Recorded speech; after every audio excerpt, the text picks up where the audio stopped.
여호수아 6장 22절부터 25절까지를 제가 읽도록 하겠습니다. 여호수아가 그 땅을 정탐한 두 사람에게 이르되 그 귀생의 집에 들어가서 너희가 그 여인에게 맹세한 대로 그와 그에게 속한 모든 것을 이끌어내라 하며 정탐한 소년들이 들어가서 라합과 그 부모와 그 형제와 그에게 속한 모든 것을 이끌어내고 또 그 친족도 다 이끌어내어 그들을 이스라엘 진 밖에 두고 무리가 불로 성읍과 그 가운데 있는 모든 것을 사르고 은금과 동철 기구는 여호와의 집 곳간에 두었더라. 여호수아가 기생 라합과 그 아비 가족과 그에게 속한 모든 것을 살렸으므로 그가 오늘날까지 이스라엘 중에 거하였으니 이는 여호수아가 여리고를 탐지하려고 보낸 사자를 숨겼음이었더라. 자, 여호수아가 가나안 땅을 정탐하기 위해서 두 정탐꾼을 보냈을 때 라합이라는 여인이 두 정탐꾼을 숨겨준 일이 있었습니다. 그래서 이 두 정탐꾼은 라합에게 약속을 했었죠.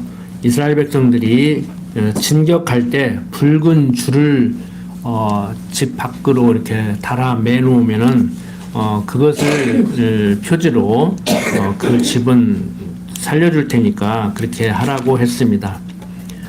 두 정탐꾼은 약속을 지켰죠. 여호수아는 두 정탐꾼으로 하여금 정탐할 때 도와준 그 여인에게 약속한 대로 보호하라고 했습니다. 그래서 여리고성을 함락시킬 때 그 가족들은 전부 다 피하게 만들고 여리고성을 이렇게 정복하게 했습니다. 그리고 이제 이어서 26절, 27절 보면은 여호수아가 그때 맹세로 무리를 경계하여 가르되 이 여리고 성을 누구든지 일어나서 건축하는 자는 여호와 앞에서 저주를 받을 것이라. 그 기초를 쌓을 때 장자를 이룰 것이요 문을 세울 때 계자를 이르리라 하였더라.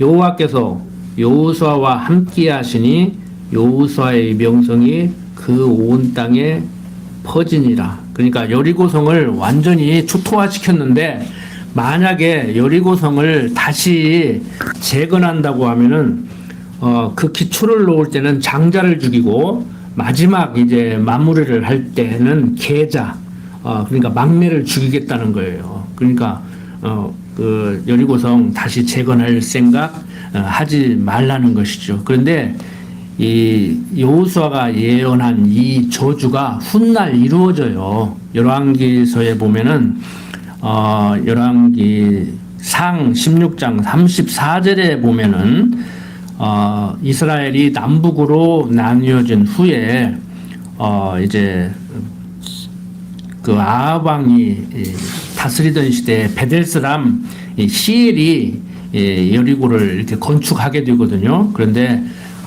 그가 그 터를 닦을 때 맏아들 아비람이 죽어요. 그리고 그 문을 세울 때 막내 아들 이렇게 수굽이 죽게 되는 이런 일이 벌어집니다. 그러니까 하나님이 말씀하신 것은 그대로 이루시는 언약 성취 섭리를 하신다고 그랬잖아요. 그러니까 여호수아를 통해서 지금 말씀을 하고 계신 것이죠. 앞뒤 딱 잘라버리면은 여호수아가 예언한 거지만 이 여호수아의 예언은 여호수아는 본명이 예수아인데 이게 여호와의 상징이라고 했잖아요. 그리스도에 대한 상징이라고 했잖아요. 그래서 성경에 어떤 인물이 말을 하든지 간에 그가 얘기하는 것은 하나님이 말씀하는 것과 방불합니다. 그냥 하나님이 말씀한다고 여기시면 돼요. 그렇다고 해서 지금 목사가 말하는 것은 하나님이 말하는 거 아닙니다. 목사는 하나님이 당신이 여호와심을 얘기하는 것을 보십시오. 하나님이 여호와라고 말하고 있지 않습니까? 라고 소개를 해주는 것이죠. 그래서 여기는 제단이 아니고 강단이란 말이에요. 가톨릭의 이 제단은 제단입니다. 여기서 제사를 지내는 거예요.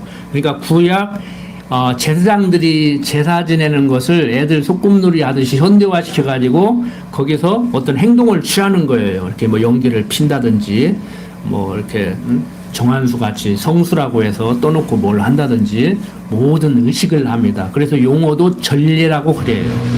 제사 의식이라는 것이죠. 우리는 제사 의식이 아니고 뭐 성찬식을 한다 이런 걸 할 때도 이제 성경이 말하고 있는 대로 요즘 젊은 사람들 그 표현대로 하면은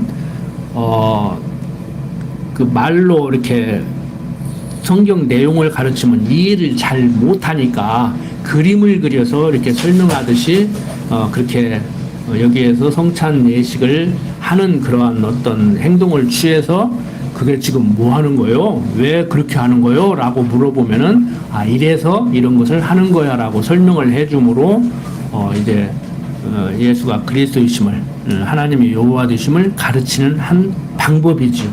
가톨릭의 뭐 이렇게 미사라든지 성찬 예식, 세례 의식 이런 것은 제사 방법이고 개신교, 프로테스탄트에서 하는 이 모든 것은 복음 증거의 한 방법이고 완전히 다른 거예요.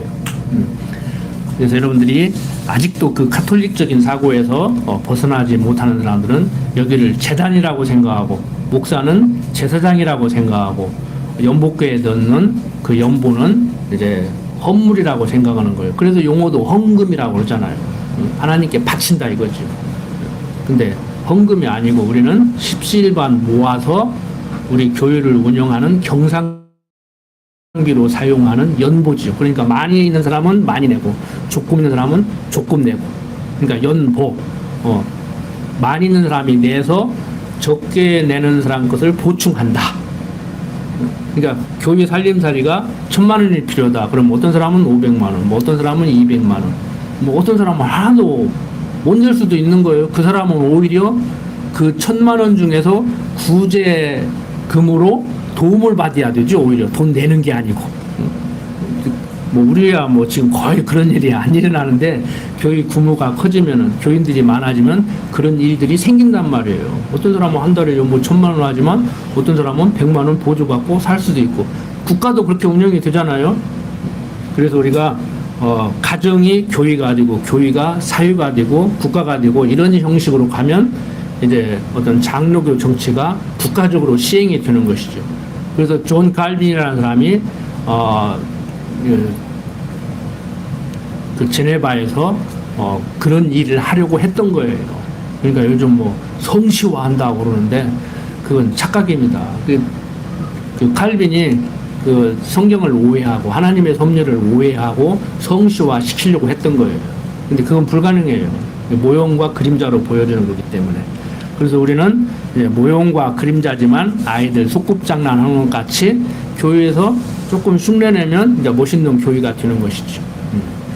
자, 그래서 우리는 그냥 아이들 소꿉장난으로만 끝내는 것이 아니고 실제 어렸을 때 엄마 아빠 사는 거 보고 소꿉장난을 하고 네가 신랑 내라 나는 각시낸다 하고 살다가 결혼을 해서 이제 그대로 엄마 아빠가 사는 아름다운 모습을 보고 그렇게 자라가지고 소꿉놀이 하다가 자라가지고 커서 엄마 아빠가 멋있게 사는 것 같이 또 그렇게 멋있게 살아가는 거예요. 교회 안에서 길러야 그게 가능합니다. 교회 안에서 길러야. 뭐 세상적인 사람들도 어필스럽게 살아가기는 하지만 모습이 같다고 해서 다 똑같은 게 아니에요. 내막을 들여다봐야 되지. 그래서 우리는 조금 세상 사람들과 같이 가정에서나 교회에서 불협화음이 일어나는 것 같이 보이더라도 내막을 들여다보면 정말 사랑하는 마음 때문에 사랑하기 때문에 이제 하나 돼가는 과정이죠.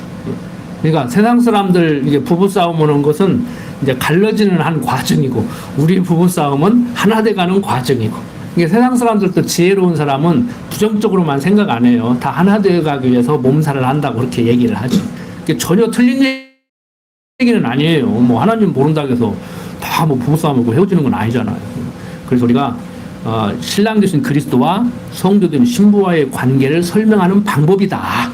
뭐 세상에서 살아가면서 어려움을 겪은 분들은 이런 제 어떤 표현에 좀 상처가 될 수도 있고 마음이 좀 이렇게 아플 수도 있는데 그 세상 얘기를 하는 게 아니에요. 저는 이렇게 성경이 말하는 그 내용을 이 세상을 육신을 가지고 살아가면서 모형과 그림자로 보여주는 걸 통해서 하나님 배워가는 거다. 그러니까 우리는 항상 결혼이 무엇인지, 자식이 무엇인지, 부모가 무엇인지, 세상 사는 것이 무엇인지. 여러분들 좀 힘들고 그러면 그런 생각 하시잖아요. 참 이 세상살이가 뭔가. 제가 그래서 항상 사석에서도 가끔 그런 말을 해요. 요즘은 특히 자주 하는데 몸이 좀 불편하다 보니까 참 사는 거 별거 아닌데. 사는 거 별거 아닌데. 그러잖아요. 사는 거 뭐 육신적인 건강, 돈, 뭐 명예, 뭐 이런 거 빼면 뭐 있습니까? 잘 먹고 잘 자고 잘 싸고 건강하게 살면 되지. 근데 그게 아니니까 육신이 연약하니까 제가 요즘 자주 쓰는 말이에요. 하루 생활 중에 몇 번씩 그 얘기를 하는데 참 세상을 하는 거 별거 아닌데 이런 얘기를 한다고. 근데 정말 그게 내 것이 돼야 돼요. 그냥 자조적인 힘들으니까 그냥 푸념하는 소리가 아니라 진짜 별거 아니잖아요. 뭐 별거나 되는 듯이 요즘 정치인들 보면 별거나 되는 것이 있는데 막 아유 속 시끄럽죠? 빨리 선거 끝나버렸으면 좋겠지. 누가 되든지 간에. 누가 국회의원 되는 것도 뭔 상관이냐고 우리하고 솔직한 얘기로 뭐 상관이 전혀 없는 건 아니지만 그래서 우리가 정말 하나님 모르고 살면요 속 뒤집어져서 못 삽니다. 저부터도 화나서 못 살아요. 열불나서 못 산다고. 자 이렇게 하나님이 말씀한 대로 요소를 통해서 말씀한 대로 그대로 이루어지는 이러한 섭리를 바라보고 우리는 정말 성경이 말하고 있는 대로 세상을 하나님이 만들어 놓고 섭리한다고 하더니 내 인생도 하나님이 예비해 놓고 함께 하면서 인도한다고 하더니 정말 처음에는 그럴까 하다가 이제 나이 좀 드시고 신앙생활 한 20, 30년 하시면 정말 그렇구나.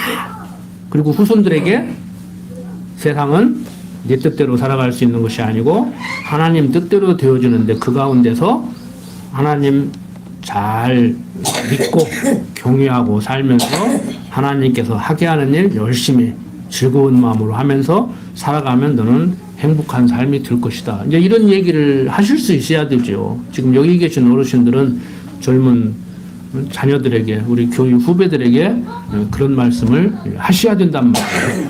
하나님 알고 살아야 된다. 다른 거 없다. 자 이제 7장 8장 넘어가 보면은 이제 7장에서 이제 아이성 정복을 시작하는데 지난번에 말씀드렸잖아요.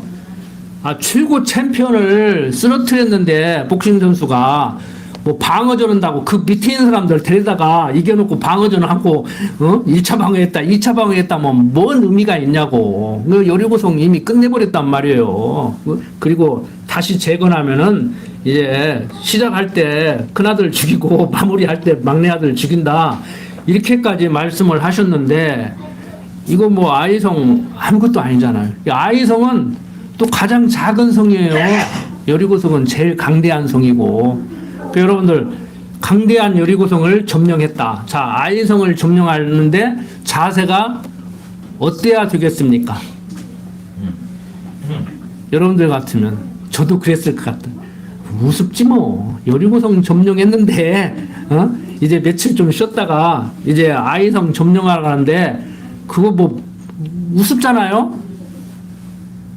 정말 이스라엘 백성들도 우습게 생각했어요. 여리고성 점령했는데 아이성 이까지 것 군대 다 갈 필요 뭐 있어? 그냥 대충 몇 명 데리고 가서 싹 쓸어버리지 한 방에. 근데 한번 생각해 보세요. 복싱 선수가 세계 최고 챔피언 쓰러뜨리고 자기가 1등이 됐어. 한 10위 불러다가 아니면 100위 불러다 놓고 이제 방어전을 해야 돼. 자세가 어떻게 했어요? 아이 그까짓니까 자다가 일어나서 그냥 한 방에 때려도 끝낼 거대. 연습이 뭔 필요 있어. 뭐 다이어트가 무슨 필요 있어. 그러다가 이제 코피 쏟는 거지 세상 말로. 자칫 잘못하면은 이성이 없다고는 동물들만 또 못한 그런 어리석음을 범할 수가 있어요. 뭐 어떤 프로 보니까요, 뭐 동물의 왕국인가 뭔 프로 보니까 사자가 짐승을 잡는데 큰 뿔 달린 짐승을 잡을 때나 토끼 한 마리를 잡을 때나 똑같이 힘을 쓰더라고. 토끼 잡는다 해서 그냥 대충 않고 큰 뿔 달린 잘못 하다가 받치면은 죽을 수도 있는 짐승 잡는다 해서 최선을 다하는 것이 아니고 일단 자기가 짐승을 잡을 때는 최선을 다하더라고요. 근데 인간들은 너무 머리가 똑똑해가지고 그렇게 않는다고. 그런데 정말 이스라엘 백성들도 이제 인간적으로 보면 똑똑하죠. 하나님 앞에서 보면 어리석은데. 그러니까 하나님 의지하지 않고 인간의 능력과 노력을 의지하니까 계산을 하는 거예요. 그래서 이제 패배를 하게 되는 거거든요. 한번 보세요. 7장 1절 보면은 이스라엘 자손들이 바친 물건을 인하여 범죄하였으니 이는 유다 지파 세라의 증손 삽디의 손자 갈미의 아들 아간이 바친 물건을 취하였습니다. 여호와께서 이스라엘 자손들에게 진노하시니라. 자, 다 점령하면은 싹 쓸어버리라겠거든요. 근데 이게 좀 점령하고 보니까 노량물 중에 좀 괜찮은 게 있었던가 봐요. 좀 욕심나는 게. 그게 그걸 살짝 했다고. 그게 문제가 된 거예요. 왜? 하나님 말씀에 순종을 안 했으니까. 성경은 얘기하죠. 제사보다 순종이 낫다고. 그 말이 무슨 말이냐. 하라면 하고 하지 말라면 하지 말라는 거예요. 여러분들도 마찬가지예요. 부모 입장에서 육신적인 자녀이지만 이게 하나님의 이제 형상을 닮았기 때문에 이제 나 자신도 모르게 하나님 노릇을 하려고 하는 그 본성 때문에 그런 일이 벌어지기는 하지만 그걸 꼭 좋다고만 할 수는 없지만 자녀들에게 요구하는 어떤 자녀가 가장 이뻐요. 말 잘 듣는 자녀가 가장 이쁘잖아요. 뭐 돈 많이 벌어오고 막 뭐 힘세고 그런 것보다 그냥 하라면 하고 하지 말라면 않고 그런 자녀가 말 잘 듣는. 그러니까 우리가 말 잘 들으면 우리 애기 착하다 그러잖아요. 저는 그렇게 하지 말라고 하는데 그래서 우리가 참 이게 인본주의적인 우리 삶과 연결하면은 이게 쉽지가 않아요, 이게. 근데 우리는 내 말 잘 들으라고 가르치면 돼요, 안 돼요? 하나님 말씀에 순종하라고 가르쳐야지 내 말 잘 들으라고 가르치면 안 된단 말이에요. 왜? 나도 하나님 앞에서 나를 바라볼 때 나도 어리석기 그지없고 내가 완벽하게 자식을 교육할 수 없으니까. 이게 참 조심스러운 얘기예요. 그러니까 우리가 자녀들에게 순종을 요구하는 것은 하나님의 형상을 닮았기 때문에 그러는데 그 하나님의 형상을 닮았다는 얘기가 긍정적인 해석을 할 수도 있지만 부정적인 해석도 할 수 있는 여지가 얼마든지 있는 거예요. 그래서 인간의 삶은요, 이쪽 측면에서 바라보느냐 저쪽 측면에서 바라보느냐에 따라서 해석이 완전히 다르게 돼요. 정치인들을 바라볼 때도 나 자신을 바라볼 때도. 그래서 이제 하나님의 섭리 가운데 우리도 이제 하나님의 그 형상을 닮은 그것이 부정적인 그런 영향을 이제 미치게 되죠. 그래서 자녀들에게도 이렇게 순종을 요구하고 그렇게 되는데 이제 그것이 이제 하나님을 배우는 한 방편이야 되는데 야 내가 정말 자녀들에게 그걸 요구하면서 하나님 앞에서는 얼마나 순종하고 있는가. 그러니까 세상 살이도 그렇잖아요. 내 직장 상사한테 내가 순종을 하면서 복종을 하면서 내 아랫사람에게도 내가 상사에게 하는 것만큼 이게 하라고 해야 되는데 나는 하지 않으면서 이제 밑에 사람 보고 하면은 저는 않고 나보고는 하라고 한다? 이제 이런 현상들이 일어나잖아요. 그래서 세상 살이는 내가 누구에게 보복을 하고 내 상사를 내 손으로 쳐내면은 내 후배가 그걸 보고 배워가지고 나를 또 내가 상사를 쳐낸 것까지 나를 또 쳐내고 그래서 꼭 한 대로 당한다고 이제 그런 것을 사람들이 경험하게 되잖아요. 그래서 여기에서 지금 하는 것은 하나님 말씀에 순종하지 않음으로 인해서 어려움을 겪는 첫 번째. 그러니까 인간적으로 볼 때 여리고성을 점령했기 때문에 아이성은 우습게 보고 덤벼서 망하는 것도 있지만 첫째 가장 기본적인 것은 가장 중요한 것은 하나님 말씀에 순종을 않고 있다는 거예요. 뭐 우습게 알고 덤볐느냐, 뭐 우습게 알지 않고 덤볐느냐, 뭐 호랑이 같이 큰 물소 잡을 때나 토끼 잡을 때나 똑같이 힘을 써야 되느냐, 이건 세상살이 하는 사람들의 시각으로 바라보는 거고, 우습게 알고 덤볐어도 이길 수 있어요, 하나님의 섭리 가운데. 그런데 여기서는 인간적으로 볼 때는 우습게 알고 덤볐기 때문에 패했다기보다는 가장 근본적인 것은 하나님 앞에 불순종을 한단 말이에요. 그러니까 하나님 말씀에 불순종하기 때문에 육신적으로도 우습게 알고 덤비는 거예요. 최선을 다하라고 했으면 최선을 다하고, 치우지 말라고 했으면 하나도 치우지 말고, 아무리 아깝고 욕심이 나도 말씀에 순종해야 되잖아요. 그러니까 이 사람들 이렇게 행동하고 말하는 것도 보면은요, 막 뭐 횡설수설하는 것 같은데요, 횡설수설을 할 때 할 망정 일관성이 있어요. 수학적으로 보면 공통분모가 있다고. 이게 뭐 그냥 중구난방을 하는 것 같은데 그 사람을 잘 관찰해 보면은요, 똑같은 행동을 한다. 겉으로 보기에는 우폭치폭 하는 것 같아도. 그러니까 우리가 하나님 앞에서 내가 얼마나 그런 엉터리 없는 생각과 행동을 하는지를 우리 스스로 돌아보는 거, 이게 성찰인 거예요. 그것은 여러분들이 하시라고. 제가 적용을 안 시켜줄 테니까. 자, 2절 보세요.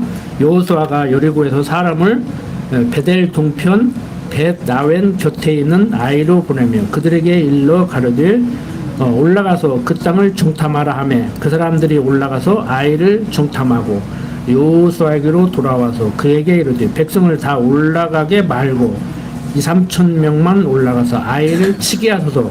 그들은 소순이 모든 백성을 그리로 보내어 수고롭게 마소서 하므로 백성 중 3천 명쯤 그리로 올라갔다가 아이 사람 앞에서 도망하니 아이 사람이 그들이 36인쯤 죽이고 성문 앞에서부터 스바림까지 쫓아와서 내려가는 비탈에서 쳤으므로 백성의 마음이 녹아 물같이 된지라. 자, 아이성 도전에서 이렇게 이스라엘 백성들이 실패를 하게 되죠. 조금 전에 말씀드린 대로 여리고성을 무너뜨렸기 때문에 우습게 알고 그냥 한 3천 명 정도만 보내서 그냥 간단하게 끝내버리자, 이렇게 접근을 한 것이지요. 그런데 이제 6절부터 보세요. 여호수아가 옷을 찢고 이스라엘 장로들과 함께 여호와의 궤 앞에서 땅에 엎드려 머리에 티끌을 무릅쓰고 저물도록 있다가 여호수아가 가르되 슬프도소이다. 주 여호와 어찌하여 이 백성을 인도하여 유단을 건너게 하시고 우리를 아모리 사람의 손에 붙여 멸망시키려 하셨나이까. 우리가 유단 저편을 족하게 여겨 거하였다면 좋을 뻔하였나이다. 주여, 이스라엘이 그 대적 앞에서 돌아섰으니 내가 무슨 말을 하오리까. 가나안 사람과 이 땅 모든 거민이 이를 듣고 우리를 둘러싸고 우리 이름을 세상에서 끊으리니 주의 크신 이름을 위하여 어떻게 하시려나이까. 여호수아가 옷을 찢고 여호와께 단식하면서 이제 간구를 하는 거죠. 그러니까 육신을 가진 여호수아가 육신을 가졌기 때문에 그렇게 할 수밖에 없었겠지만 순종하지 않고 불순종했음에도 불구하고 이제 불순종했으니까 끝나는 게 아니고 하느님 앞에 어떻게 보면은 항의를 하죠. 아니 요단 동편에서 그냥 살게 했으면 될 것을 뭐 요단강 건너가지고 서편 와가지고 그 강대한 성 여리고 점령하기 위해서 좋아했더니 그 우습게 생긴 하잘것없는 아이성 점령하는데 이 수모를 당하게 하느냐. 그러니까 여러분들이 하나님이라면 뭐라고 그러겠어요? 아, 이놈아, 그러니까 말 잘 듣지. 왜 말 안 듣고 까불고 그렇게 천방지축으로 나대냐. 그럴 거 아닙니까? 이제 보세요. 이제 10절부터 그 여호와께서 여호와에게 이르되 일어나라. 어찌하여 이렇게 엎드렸느냐.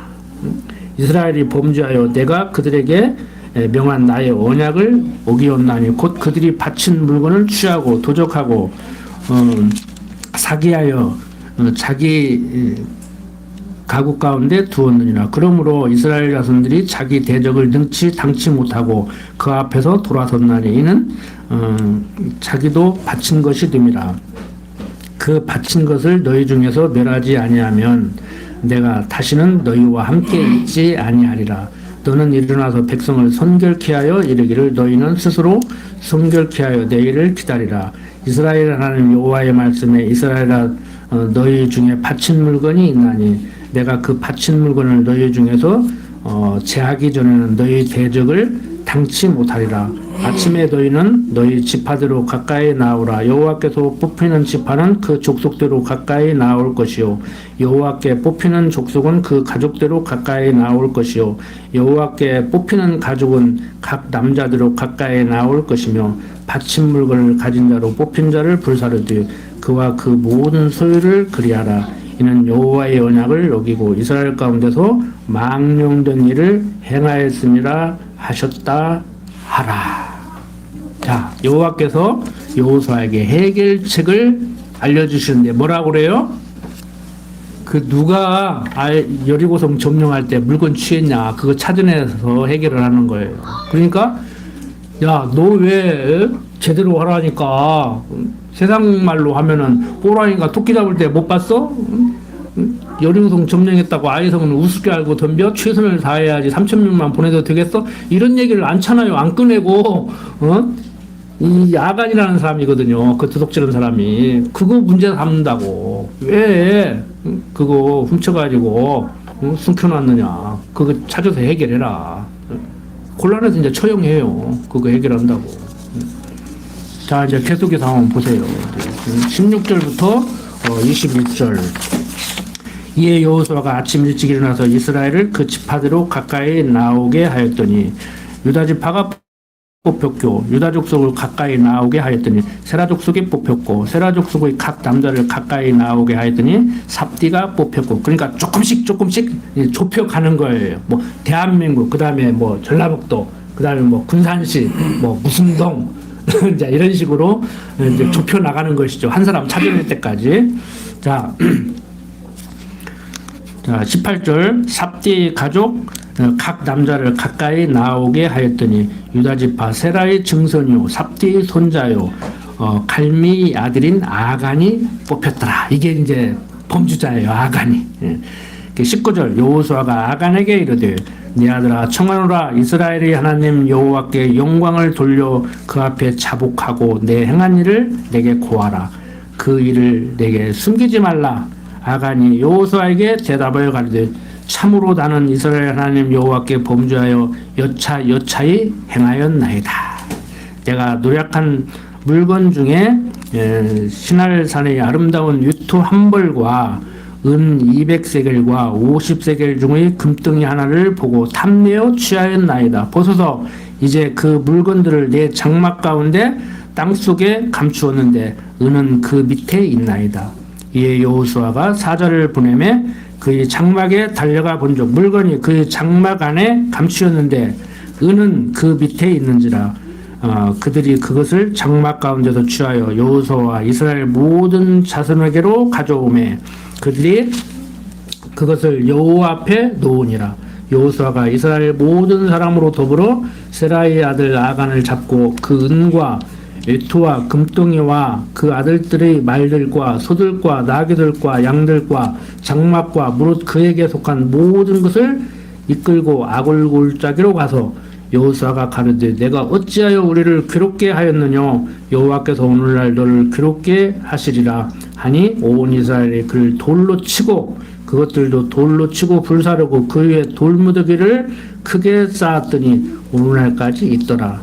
여호와께서 그 극렬한 분노를 그치시니 그러므로 그곳 이름을 오늘날까지 아골골짝이라 부르더라. 여러분 찬송가 부를 때 아골골짝 불러주셨죠? 바로 거기에요. 아골골짝. 자, 이렇게 범죄를 확인한 후에 아간과 그 아들들과 소유물을 이렇게 다 이제 불태우게 됩니다. 자, 이제 여리고성 승리한 후에 여리고성 점령한 후에 그 조그마한 아이성을 점령하는데 실패한 이유가 아간이 이런 재물을 욕심내서 숨겼기 때문에 그것으로 인해서 육신적으로도 최선을 다해야 됨에도 불구하고 3천 명만 데리고 가서 패하는 일이 벌어진단 말이에요. 그런데요, 이제 보세요. 여리고성 점령할 때까지 모든 백성이 총력 단결해서 갔다고 하면 이겼겠어요? 아니에요. 3천 명 갔어도 이길 수가 있어요. 아, 그러죠. 응? 아니, 여리고성 점령했는데 아유성 그거 다 갈 필요 뭐 있냐고, 인간적으로. 응? 틀린 얘기가 아니에요. 그러니까 많이 갔냐 조금 갔냐는 별 의미가 없다니까. 하나님이 이기게 하면 조금 가도 이길 수 있는 것이고, 하나님이 지게 하면 많이 가도 지는 거예요. 우리는 그렇게 접근을 해야 된다고. 많이 갔어야 되는데 조금 가도 졌다 이렇게 얘기를 하면 안 돼. 하나님 앞에 순종을 해야 되는데, 그 여리고성에서 제가 찾아낸 게 그거라겠잖아요. 군대 생활할 때 왜 오늘 가서 나팔 불고 피리 불고 한 바퀴 돌고 또 쉬었다가 다음날 또 가서 한 바퀴 돌고 마지막 날 7바퀴 돌으니까 성이 무너지더라. 왜 그렇게 했는가? 하라는 대로 하라 이거요. 군대에서도 뭐라 그래요? 속된 말로 까라면 까 그래. 하라면 하라는 거예요. 말이 많아. 그거 아니면은요, 요즘 군대는 뭐 무슨 보이스카우트도 아니고 뭐 대학생들 MT 간 것도 아니고 뭐 학대를 했느니 뭘 했느니 하는데, 저 군대 생활할 때는요 포로로 잡혀가지고 고문당하는 훈련까지였어. 요즘 말하면 그 선배가 후배 학대하는 거예요. 맨날 원산 폭격하고 막 팔굽혀펴기 300개씩 하고. 네? 그렇게 하라는 얘기가 아니오. 어? 내가 설득을 당했다니까. 일리가 있더라니까. 어? 무슨 전쟁을 했는데 뭐 여군들이 엄마엄마 그럴 거야? 어? 촛불이 들이는데 엄마엄마 아저씨 그러지 마세요 그럴 거냐고. 전쟁하는데.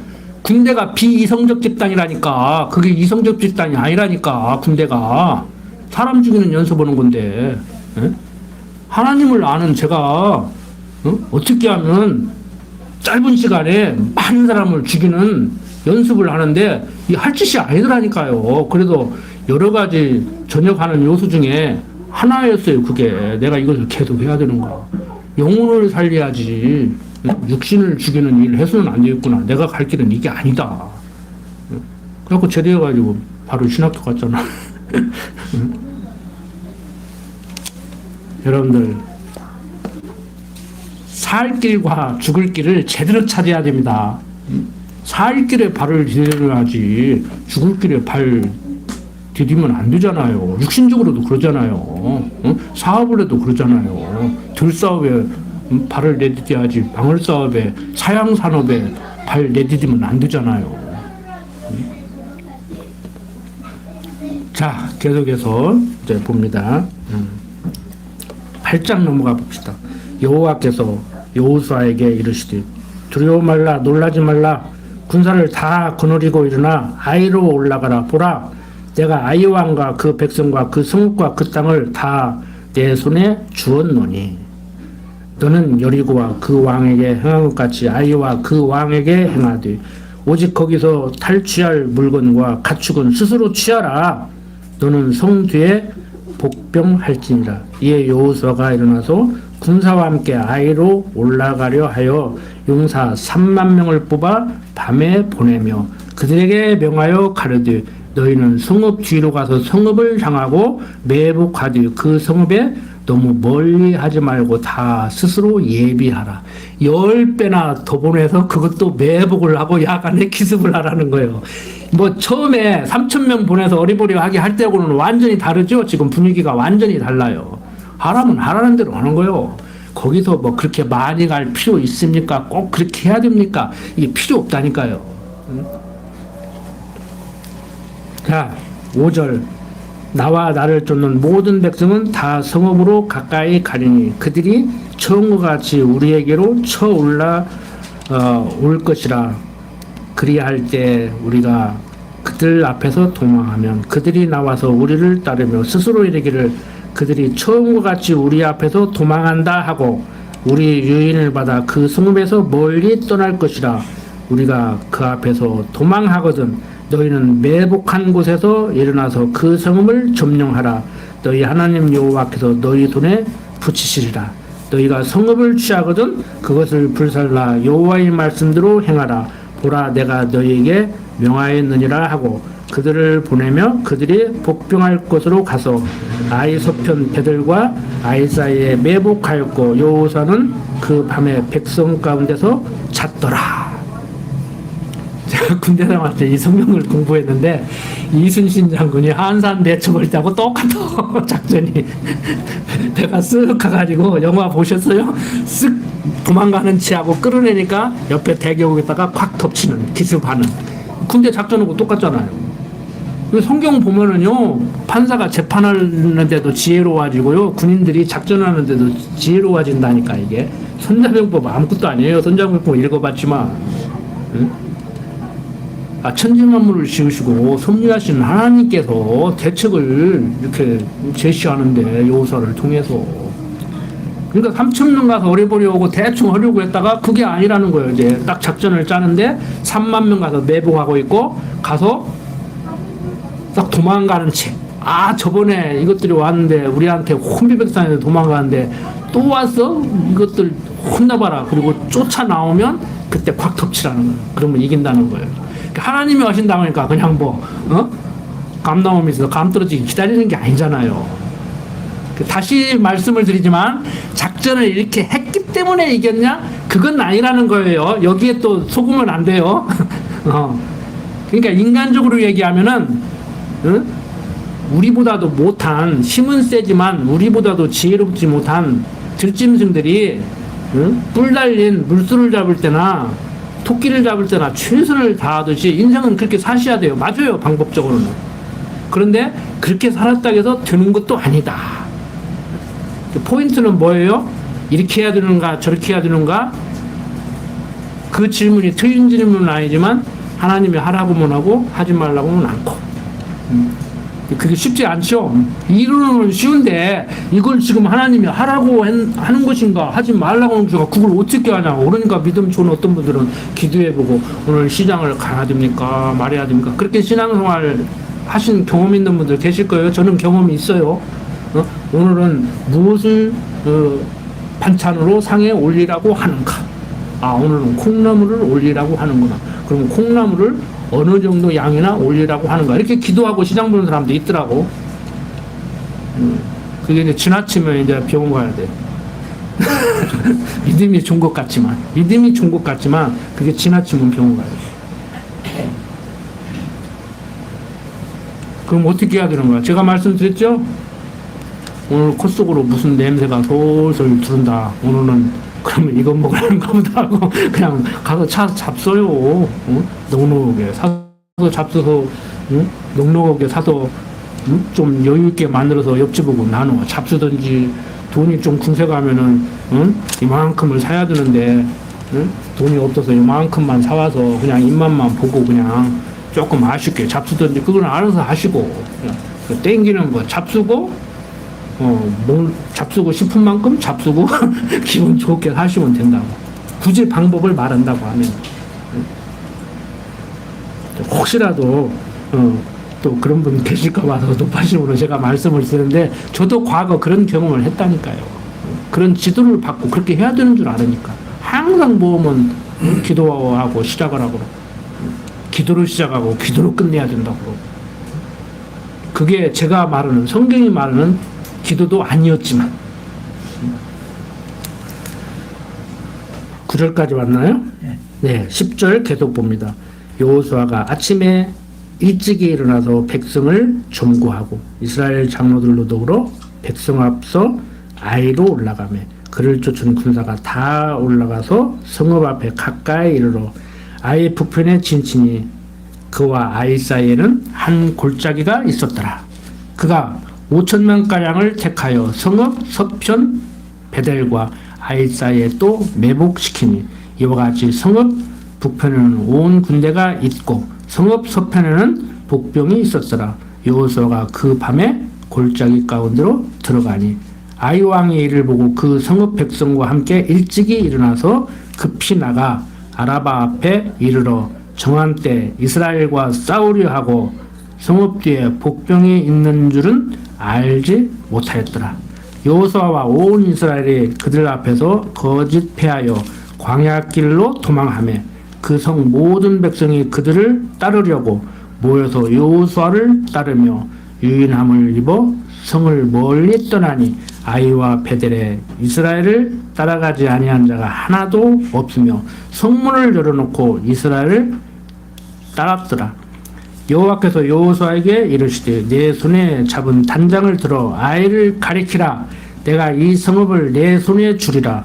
여호수아가 그 손에 잡은 단창을 들어 성읍을 가리키니 그 손을 드는 순간에 복병이 그 처소에서 급히 일어나 성읍에 달려 들어가서 점령하고 곧 성읍에 불을 놓았더라.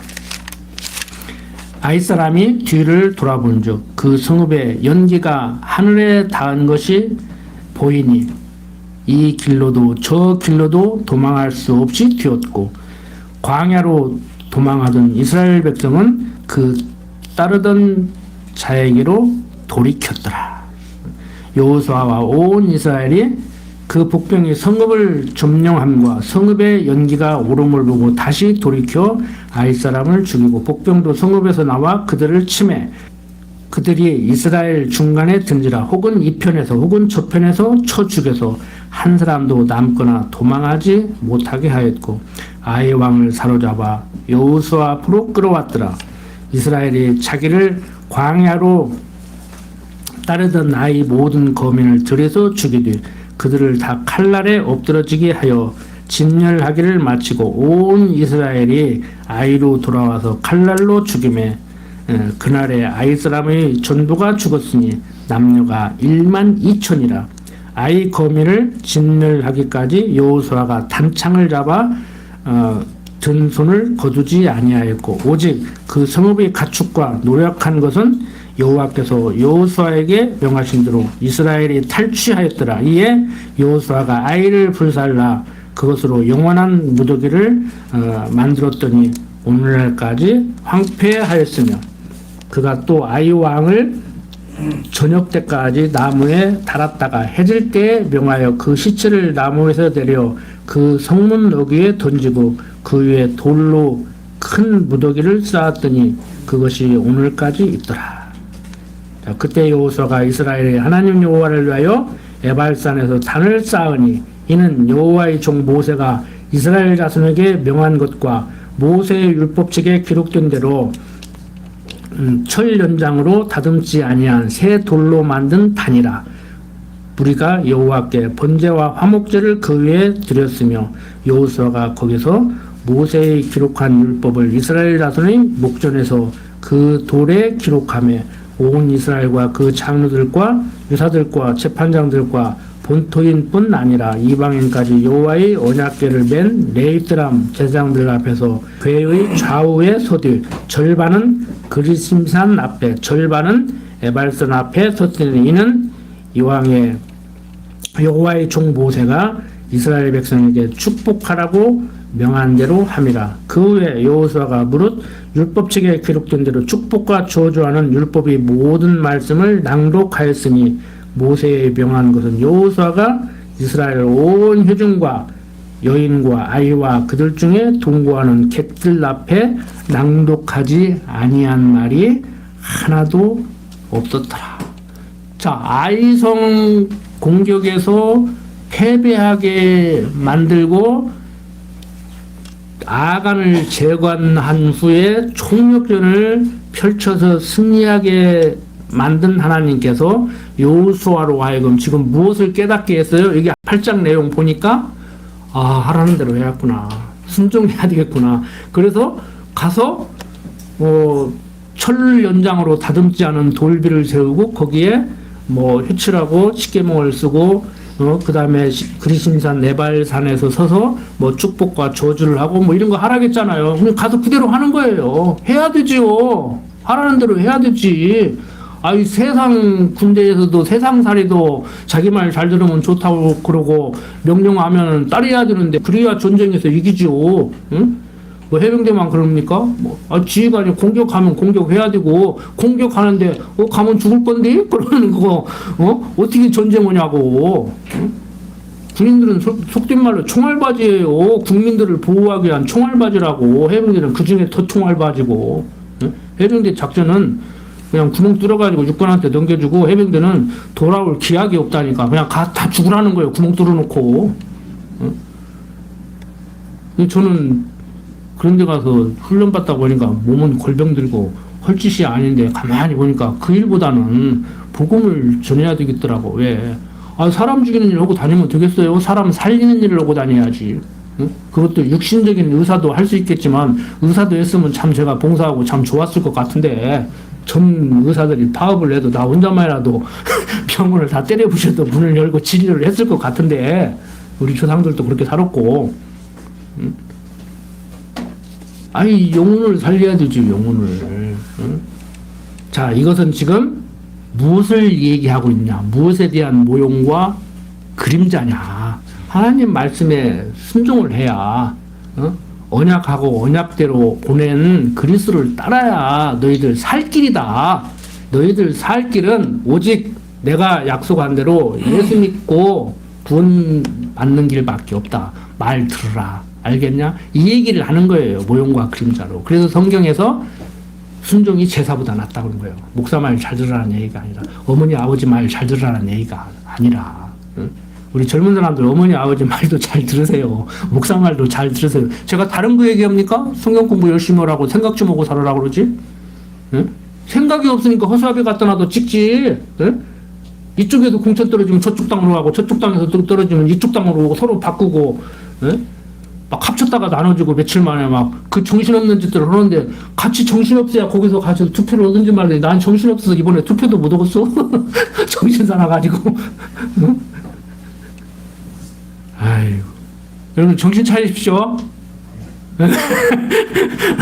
오직 예수 믿는 길밖에 없다고. 세상 살리고 씩씩거리지 말고. 저도 보면 씩씩거리니까 뉴스를 안 봐버린다니까. 그냥 삼류 드라마 보는 게 나아서, 뭔심이? 어쨌든 봤는데, 그거 보는 게 나아. 그것도 속 시끄럽더라고. 드라마도 정상적인 사고를 하는 드라마를 만들면 안 본디야. 그냥 속 시끄러운 드라마 해야지. 정신 좀 차리고 살자고요. 정신 좀 차리고. 기도합니다. 아버지 하나님, 오직 살 길은 하나님을 여호와로 알고 경외하며 사는 길밖에 없다는 것, 오늘 한 시간 또 생각했습니다. 오직 그리스도만이 소망이고 내 살 길이라는 것을 알았습니다. 내가 길이요 진리요 생명이라고 하는 말씀이 어떤 의미의 말씀인지 이 시간 다시 한번 생각해 봤습니다. 아버지 하나님, 오늘 그룹교회 성도들 육신의 장막 벗는 그날까지 신앙을 떠나지 않게 하시고 후손들에게 우리 신앙을 유산으로 물려줄 수 있도록 강한 발로 붙들어 주시옵소서. 부족한 종 예수님 이름으로 기도드립니다. 아멘.